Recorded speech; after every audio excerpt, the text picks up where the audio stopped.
legend, a victim of tragedy, who emerges as a symbol of justice. What the hell are you? I'm Batman.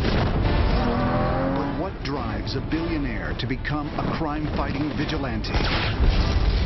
We got an angry man in pain, seeking purpose in his life. And how do Batman's motivations reflect our own? He is struggling with the very things that you and I struggle with every day.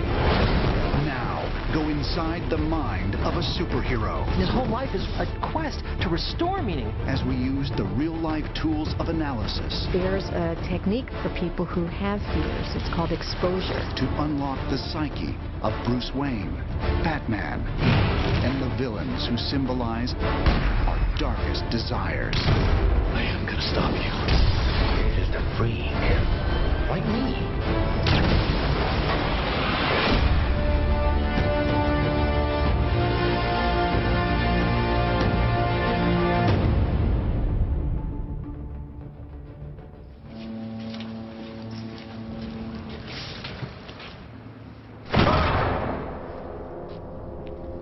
Hey.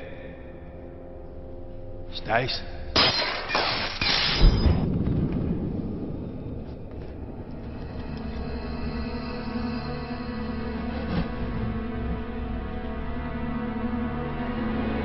What? What? Crime fighter. Avenger. Vigilante. Hero. Batman is as complex as he is contradictory. Bruce. Rachel's told me everything about you. I certainly hope not. Exploring his character can be a revealing test for the viewer. Because in Batman, we can find the heroism, the fear, and the darkness inside us all. The brainchild of creator Bob Kane, Batman debuted in the pages of Detective Comics in 1939. It was the decade of the Great Depression, urban expansion, and violent crime. Since then, billionaire Bruce Wayne and his masked alter ego have been shown as everything from a mob-crushing crime fighter to a kid-friendly superhero. But by the end of the 20th century, Batman had taken on a darker, grittier, and more realistic tone, as writers and filmmakers began adding layers of psychological motivation. In the 2005 motion picture Batman Begins, one of the keys to understanding Batman's psychology lies in a universal emotion: fear.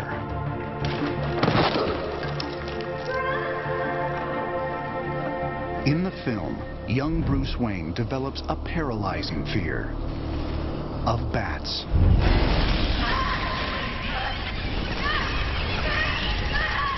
Took quite a fall, didn't we, Master Bruce? And why do we fall, Bruce?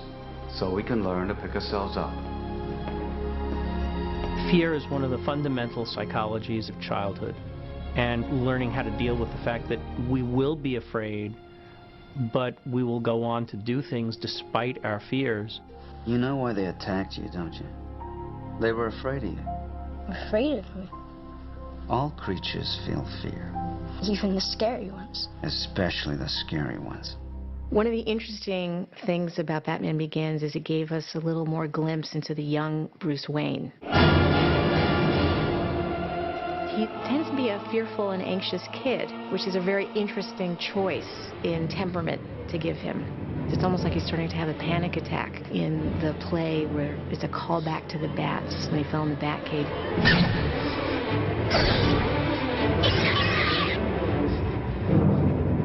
Can we go? He causes his parents to leave the theater because he gets really anxious. Please. Okay, let's go. Central to the Batman mythology is the notion of choice. That's very, very central to everything. The Batman stories portray the alternatives of good and evil, life or death. In Bruce Wayne's case, he was confronted with the most horrible tragedy one could imagine. Wallace, Joey, come on, fast. that's fine. Here you go.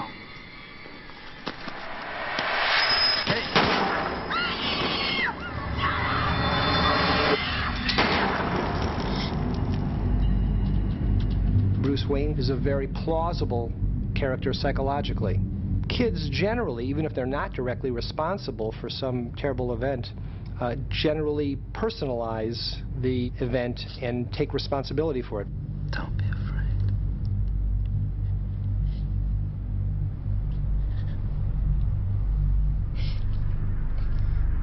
He feels guilty because his fear caused them to go into this dark alley, and they died as a result of it.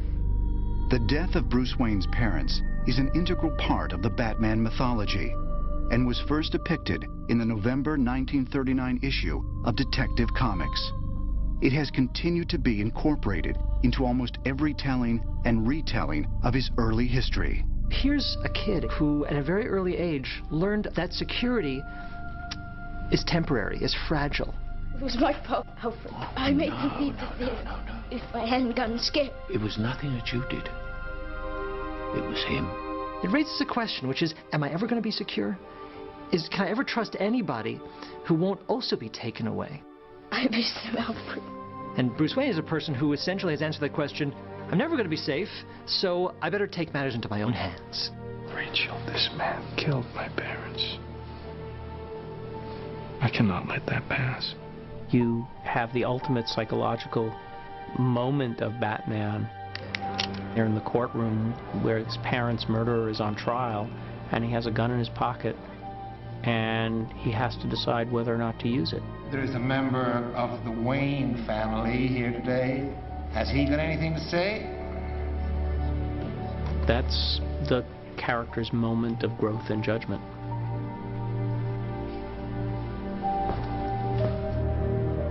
When people experience a traumatic event, it often calls into question fundamental beliefs they have. And this is the way that trauma can be a very powerful, positive force in inducing growth. With Bruce Wayne, he became dedicated to avenging, not revenging, but avenging his parents' death and protecting innocent people from criminal acts.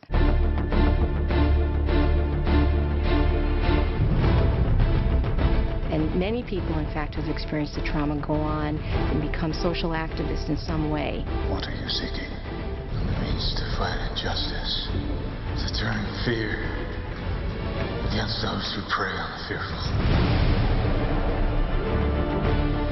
His strength derives really from this extraordinary motivation he has through the tragedy of his parents' death and his attitude to it. And so you're looking at a character who has embarked on this crusade to fight crime. When bringing the character of Bruce Wayne to the screen in Batman Begins, director Christopher Nolan found an unusual psychological parallel in a real-life historical figure, the 26th President of the United States, Theodore Roosevelt. Chris said, to me, the key to understanding the character is that Bruce Wayne is Teddy Roosevelt. Roosevelt's father was New York City's great patrician benefactor. He started the Museum of Natural History. He was one of the founders of the Children's Aid Society. And there's a similarity to Thomas Wayne, who was the great philanthropist of Gotham City. People less fortunate than us have been enduring very hard times. So we built a new, cheap public transportation system to unite the city. Like Bruce Wayne, Teddy goes through deep family tragedy. His mother and wife die on the same day. He goes off to the Dakota Badlands, probably to kill himself. Reforges himself in that situation and comes back and becomes this insane police commissioner bicycling through the city in the middle of the night. He's the Rough Rider, what we know as the iconography of Teddy Roosevelt. That's really the psychology that plays out in Bruce Wayne. Your anger gives you great power, but if you let it, it will destroy you. In the comic book histories, the timely appearance of a bat in Bruce's study gave him the idea for a crime-fighting alter ego that could avenge his parents' death. Originally called the Batman by creator Bob Kane, this second identity was inspired by popular characters like Zorro and the Shadow, wealthy crusaders who cloak their crime fighting behind a secret other self. In Batman Begins, the motives for Bruce's transformation are more psychologically based. People need dramatic examples to shake them out of apathy, and I can't do that as Bruce Wayne. But as a symbol, what symbol? Something elemental, something terrifying. In the film, Bruce chooses to adopt the appearance of a bat because it's a creature that embodies one of his greatest fears. The symbolism of using the bat is he's conquered those fears. And there's a technique that mental health clinicians use for people who have fears. It's called exposure. And the idea is in a planned and purposeful way, you expose yourself to the things that you're afraid of. The movie portrayed exposure incredibly well.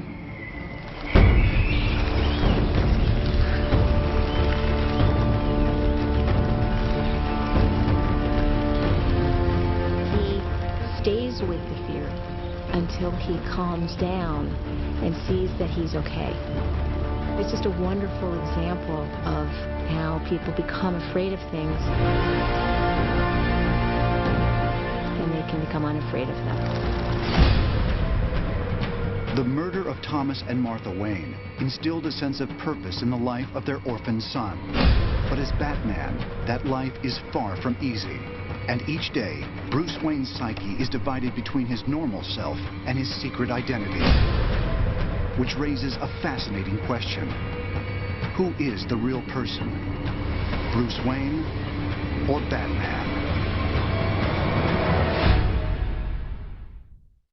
People are dying, Alfred. What would you have me do? Endure, Master Wayne. Take it. They'll hate you for it, but that's the point of Batman. He can be the outcast. He can make the choice that no one else can make. The right choice. For decades, Batman fans have embraced a hero whose character would unnerve us in reality. A man divided between his daytime life as a philanthropist and businessman and his nighttime crusade as a masked avenger who operates outside the law. He is trying to integrate this ever-going conflict that he has between good and evil with the person that he thinks he is, more importantly, the person he wants to be. In the early 20th century, Swiss psychiatrist Carl Jung explored the link between the conscious and the unconscious mind. Jung believed that in all of us, a struggle wages between the socially acceptable self and what Jung called the shadow side. Batman embodies the shadow side. He looks like evil. He operates like an evil guy. Where are you? Here. He operates outside society, and yet his values are the values of a virtuous man. He is a perfect union of the two sides of all of us, the good and the evil that coexist in human life. Theatricality and deception are powerful agents. You must become more than just a man in the mind of your opponent.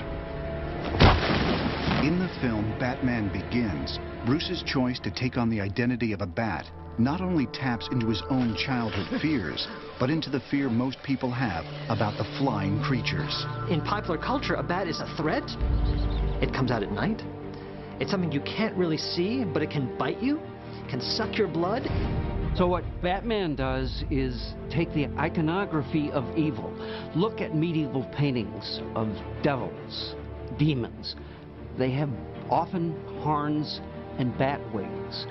Bats in every culture except the Chinese that I know about are symbols of evil, of the dark side, of death, of Satan. And that fascinates us. People are always fascinated by evil. Partially, I think, because it's an unacknowledged part of every one of us. And Batman puts that in your face. Why bats, Master Wayne? Bats frighten me. It's time my enemies shared my dread. History has a lot of examples of people taking symbols that are initially negative, initially hateful even, and getting ownership of them. In the Nazi era, homosexuals were branded or forced to wear a pink triangle. Well, in recent decades, the pink triangle has become a symbol of liberation for homosexuals. Bruce Wayne's done the same thing. He's taken a symbol of all that is scary, unpredictable, and chaotic in the night, in the world, and owned it. By the same token, You could say that the choice of the bat, which is able to soar above society, upwards towards the heavens, represents this aspirational purpose or dynamic that seems to be motivating his behavior. Well, well, you took my advice about theatricality a bit literally. He's created this symbol, and that symbol can't have limits. He can't show weakness ever. And so you have the fight between what is good for Bruce Wayne and what is the right thing to do for Batman, and the two of them are not always compatible. Of course, there are other ways of channeling anger and loss, like psychotherapy. Well, why doesn't Batman just go into therapy? Why does Bruce Wayne just go into therapy and then be cured of Batman? The reality is that the Batman persona is the true persona, in our opinion, the way we handle the stories, and that Bruce Wayne is the mask. Batman's just a symbol, Rachel. Oh, this is your mask. Your real face is the one that criminals now fear. Which is the true man? The Bat or Bruce Wayne?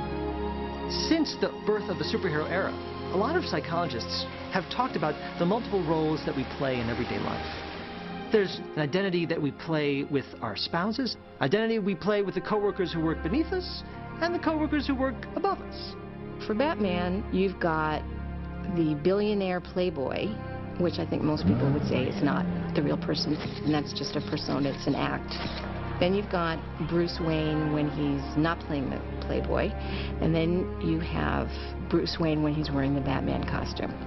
They're facets of the same core personality. Which is the real identity? Is it Bruce Wayne or is it Batman? And I think that the really cool answer, of course, would be to say, oh, it's Batman. But I think that that misses the point. What defines the character is the essential humanity that Bruce Wayne possesses. You are my greatest student. It should be you standing by my side, saving the world. I'll be standing where I belong. Between you and the people of Gotham. The core of his identity always remains Bruce, because it's his formative experience as Bruce that fuels both. Batman is a tool he puts on to accomplish what he needs to do. If Batman's true personality remains a subject of debate, so do his motives for fighting crime. History and fiction are filled with figures who remind us that one person's hero is another person's vigilante. In the letter of the law, Batman is a vigilante. He has identified the white and the black, the right and the wrong, and lives by that code much more strictly than anybody else does. Laws are open to interpretation. Batman's law is not. Where were the other drugs going? I don't know. I swear to God. Swear to me! We have always glorified various vigilantes, whether we're talking about Robin Hood, robbing from the rich and giving to the poor. There is this persona that makes us feel good. The problem is that when we start engaging those behaviors in an organized society, in a way that allows the citizenry to make a determination about who should be punished and how and when, we run the risk that their idea might not match up with the idea of the masses.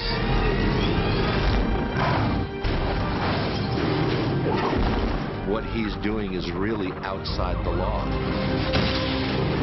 But as a citizen of Gotham, he really didn't have any choice because the law was so corrupt, he couldn't work within the law.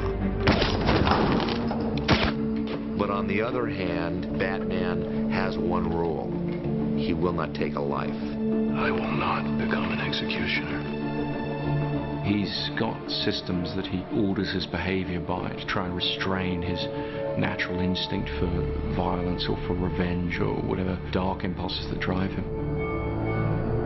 A lot of what makes him Batman is the ability to control himself, to be able to be disciplined. In many situations in life, success requires that we regulate our impulses. Somebody drives into a parking space ahead of us, and instead of ramming into him, which I'd love to do, I suppress that. I exert self-control. Self-regulation is like a muscle.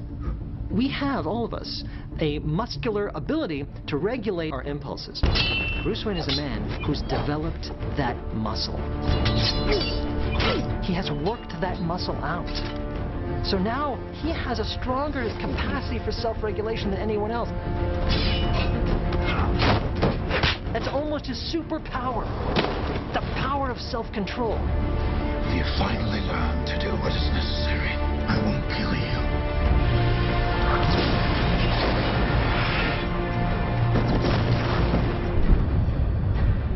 Occasionally, Batman's critics have accused him of suffering from a hero complex, an obsessive compulsion to help others and right wrongs, as defined by psychologist Carl Jung.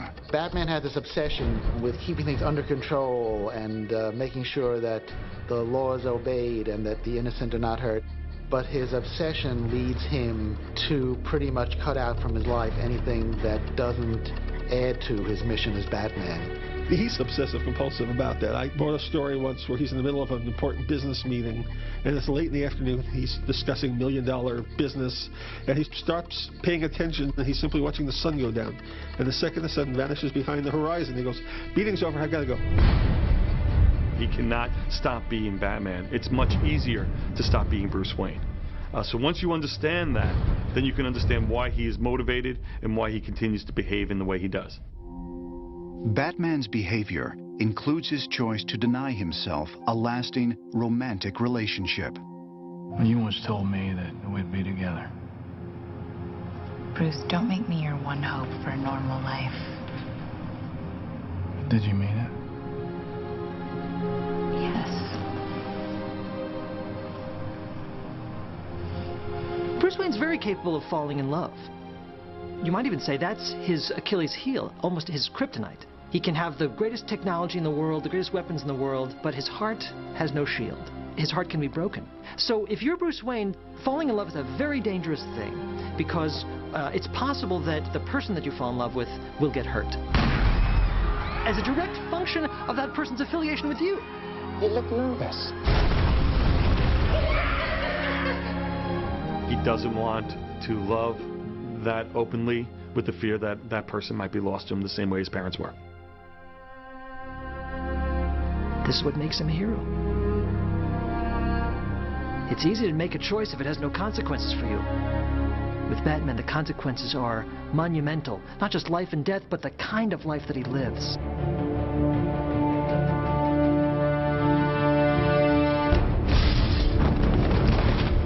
Batman recognizes the line dividing justice and injustice. Other Gotham creatures of the night see no such distinction. Nothing to fear.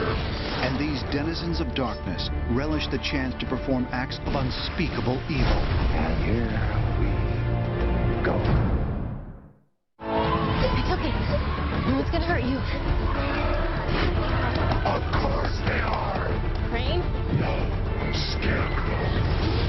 Their names have become iconic. The Joker, Scarecrow, Riddler, Penguin, Catwoman, Two-Face.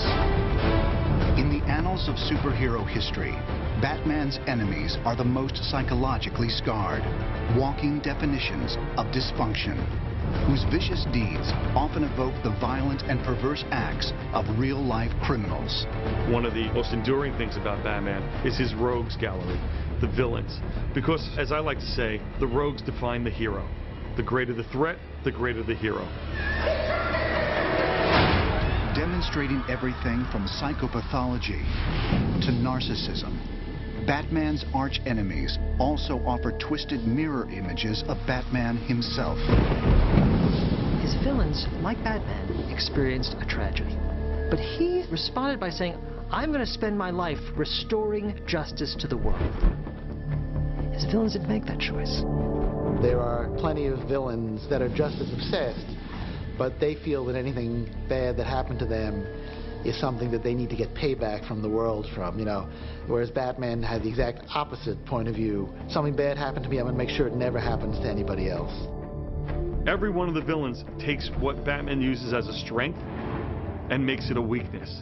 So therefore, Batman sees how his methodologies can go horribly wrong if he goes over a certain line.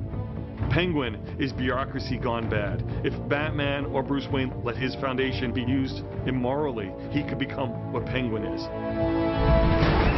As depicted Depicted in the film The Dark Knight, Harvey Dent, also known as Two-Face, is a prime example of a Batman hero turned tragic villain. Harvey Dent is one of the great characters from the comics, and he has a fantastically interesting arc because he's somebody who starts out as a good guy. He is a DA. The night is darkest just before the dawn. But then a great tragedy happens to him and he becomes something else. You either die a hero, no! Or you live long enough to see yourself become the villain. Harvey Dent ends up being scarred by one of his adversaries and completely loses his mind. And half the time he's sympathetic and compelling, and the other half he's as dangerous as a human being can be. Two-Face is having trouble with the duality, can't reconcile the two halves of himself, has to flip a coin to choose whether to do good or evil. Something freeing about that, also something extremely disturbing, because he's given up his own sense of responsibility because of the coin. Two-Face can be described as exhibiting a dissociative disorder. A person who literally is giving you two personalities. When someone begins to truly develop an alternative identity or a true alter ego, we move from what may be the normal to something much darker, much more pathologic, in fact, ultimately, quite psychotic. Other psychological ailments are clearly expressed by many of Batman's villains.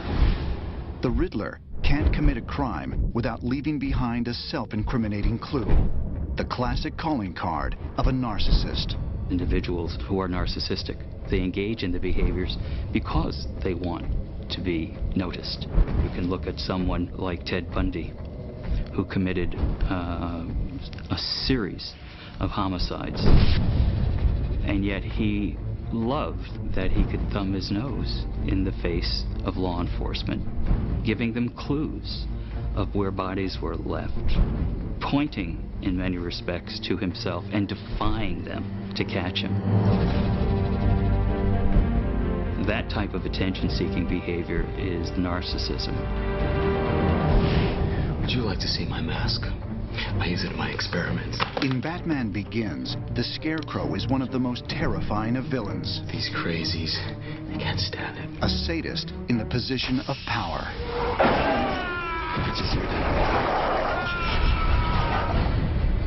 We meet the Scarecrow as a doctor at Arkham Asylum.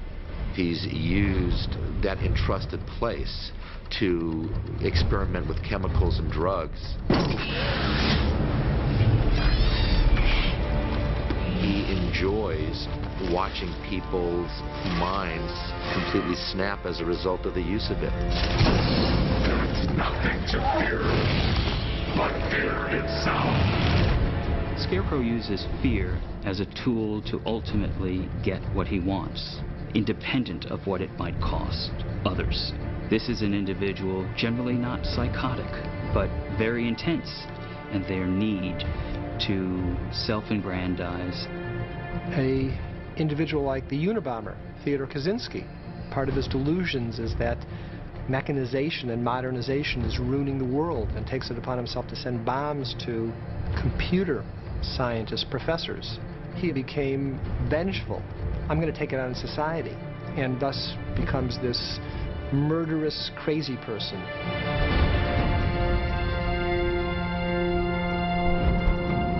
Eventually, each Batman villain ends up, however briefly, in Arkham Asylum, Gotham's institute for the criminally insane.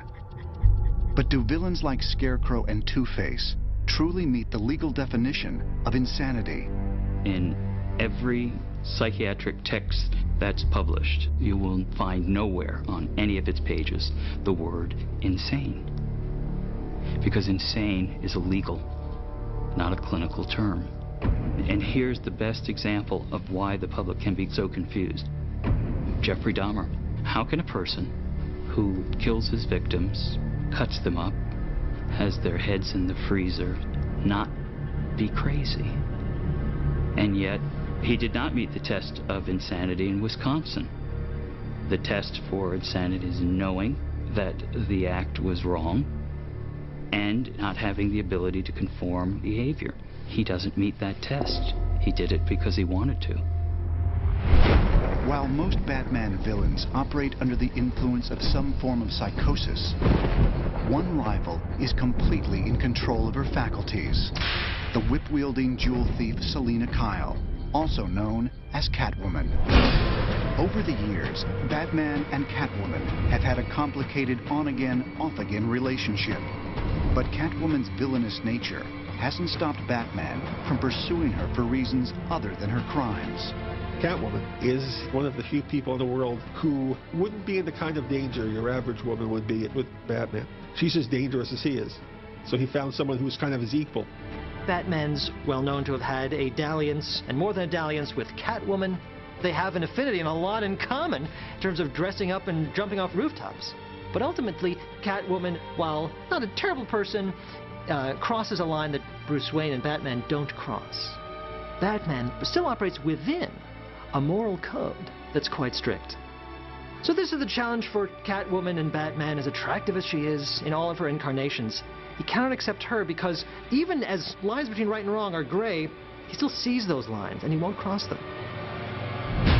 Lust, greed, revenge, and a hunger for attention are all compulsions that can lead a human being into a life of crime. But the Dark Knight's deadliest enemy is perhaps the most difficult to fathom. Armed robbery, double homicide. Got a taste for the theatrical like you. And to unlock his secrets requires a journey into the ultimate heart of darkness. A year ago, these cops and lawyers wouldn't dare cross any of you. I mean, what happened? So what are you proposing? It's simple. Kill the Batman. Of all the evildoers in Batman's universe, none is more explosive or unpredictable than the homicidal nemesis known simply as the Joker. Hit me! He represents a kind of chaos, of meaninglessness, of randomness, the idea of the character of the Joker, just the luck of the cards. Here's my card. Introduced by DC Comics in 1940, the Joker initially had no backstory. Over the years, several versions of his history have been written, describing the character's maniacal metamorphosis. One involves a tragedy, in which the Joker fell into a vat of chemicals and became disfigured as a result. The accident not only changed his appearance, but also twisted his mind. You don't know what makes him tick. Maybe he won't kill you. Maybe he'll hand you a $1,000 bill. He'll probably kill you. But you can't be sure. So in that way, he's a perfect villain for Batman. Most characters can justify the terrible things they do as, I'm doing this for my family, I'm doing this because the world hates me, I'm doing this because... Pick an answer. The Joker does it because I'm as nutty as a squirrel, and I'm proud of that. Some men aren't looking for anything logical.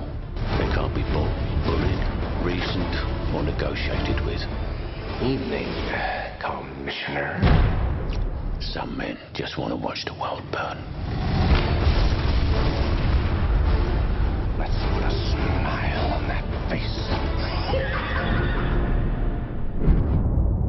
Most criminals are motivated by the desire to gain greater wealth or gain greater power. Lad, I have kids to feed. Well, you don't like falafel? Or to exact some form of revenge. There's a clear motivation which is understandable for what's prompting their behavior. In the case of somebody who's mentally ill, you can't necessarily predict what they're going to do because their motivations are not the normal ones. For example, an individual such as John Hinckley, who believed amidst his psychosis and narcissism that if he were to assassinate the President of the United States, Jodie Foster would fall in love with him. You see quickly where the logic in that line of thought falls apart. Why so serious? And the Joker has an agenda of chaos. He's a unique villain in that he is not even necessarily after money or power or any of those traditional things. So that's really the hardest kind of evil to fight, because you can't bargain with it. Well, hello, beautiful. In The Dark Knight, the battle between Batman and the Joker is taken to the ultimate level. A little fighting here. I like that. Then you're gonna love me. I always felt, as Batman, that there was a great curiosity about this Joker, because he hadn't come across anybody like him before. This is another character, like himself, who will not compromise whatsoever. I think the Joker is the logical response to a character like Batman. Ooh, you want to play? Come on. Partly because Batman, having raised this extremity of behavior in Gotham, he's putting on a mask, tapping into people's fears. And there's all of the technology he employs. He's distinguishing himself to fight crime.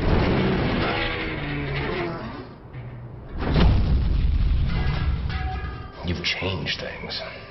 Forever. And why do you want to kill me? I don't want to kill you. What would I do without you? No, you complete me. They are dark reflections of each other. They're both men who operate outside of normal social norms. They're both highly talented, highly gifted at what they do. So they have a lot in common. Every yin has a yang, every positive has a negative. Batman is sane and logical, uses his mind to solve problems and solve crimes, and the Joker is a complete raving lunatic. Batman says philosophically, we can acknowledge an imperfect world, we can acknowledge that we have to step outside of social norms, but that doesn't make the social norms meaningless. The Joker says the presence of random injustice means that there is no justice. The fact that innocence can be destroyed means there is no innocence. So your life is a joke. Now, when someone says your life is a joke, that's a challenge. It's not just a physical challenge, it's a moral challenge, it's an intellectual challenge. And Batman can't let that go. Because the Joker isn't just threatening him physically, he's threatening the premise of Batman's existence. That's why it's such an epic discussion that they're having. And of course, it's played out physically, it's played out in fights and punches and gunshots.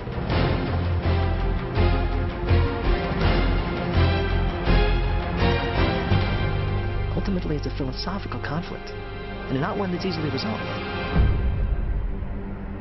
The Joker wants to see that everybody has a price, that nobody is pure, and that even Batman can be bought or can be leveraged in such a way that he would compromise his principles. Whatever the psychological cause of characters like the Joker, the villains of Batman have given us indelible images of the power of the human mind and its capacity for cruelty. Everyone has the capacity to do evil, and everyone has the capacity to do good. Holocaust survivor Viktor Frankl talks about the last of the human freedoms. It's the attitude one is going to adopt towards life. That's the fundamental choice that we retain no matter what we are experiencing, no matter where we are. That notion of choice is fundamental to the Batman personality. I've seen now what I have to become to stop men like him. Batman represents the incredible power that one enjoys when one consistently chooses the same direction, makes the same choice and the right one, to champion good, to choose to affirm life.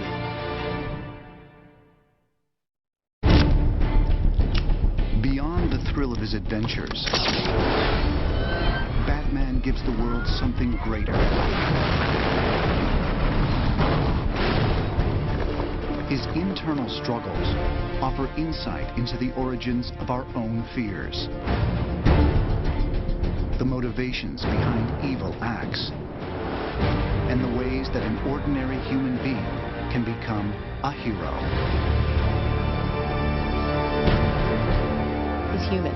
He's one of the few superheroes that's just a normal guy who's willingly dedicated himself to fighting crime, but it's conceivable that it could be you or me.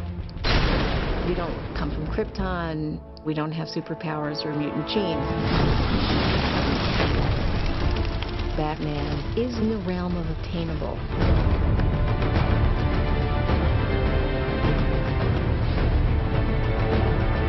I think Batman's the most relatable of superheroes because he's not really technically a superhero. He doesn't have any superpowers except his extraordinary capacity for self-discipline. He is what we aspire to be in terms of his power, his wealth, the things that he's able to do. And because of that, we identify very heavily with this man who is struggling with the very things that you and I struggle with every day. We try to build upon our strengths, and we try to minimize those things that are weaknesses. We try to figure out what's going on in this crazy world.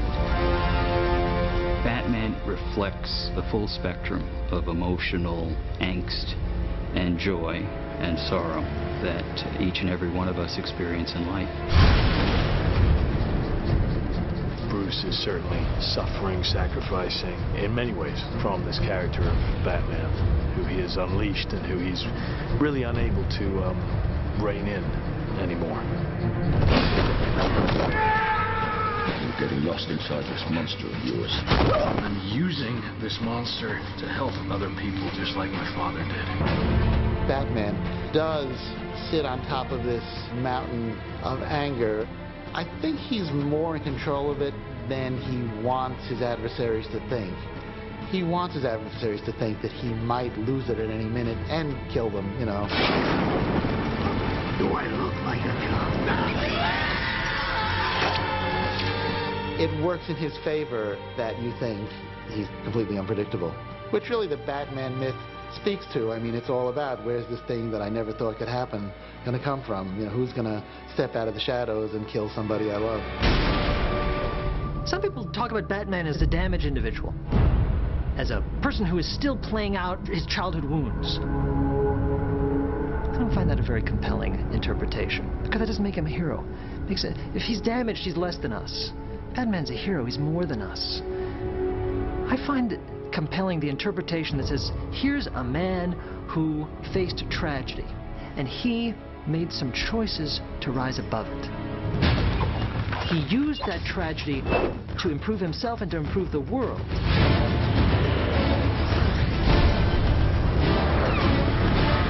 That is a hero. That makes him compelling. The appeal of Batman has been in part to the idea that if something that tragic happened to me, would I have that kind of ability to shape my life that way? I can't tell you how many people who have contacted me and said, I went through tragedy and turned it into a victory. And the Batman's image was ever before my eyes, and I used that image to get myself out of the depths of despair.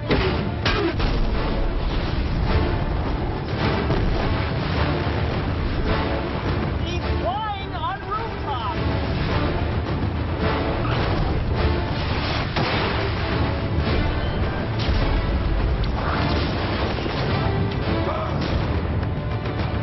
The best thing about Batman is he's not really a superhero. He's a human. Like your father, you lack the courage to do all that is necessary. He shows us the greatness of what humans can be. I am gonna stop you.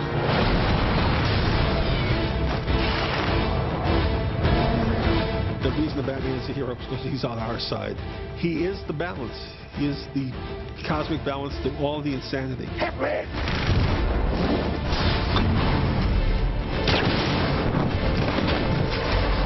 Batman says we can make meaning in a difficult world.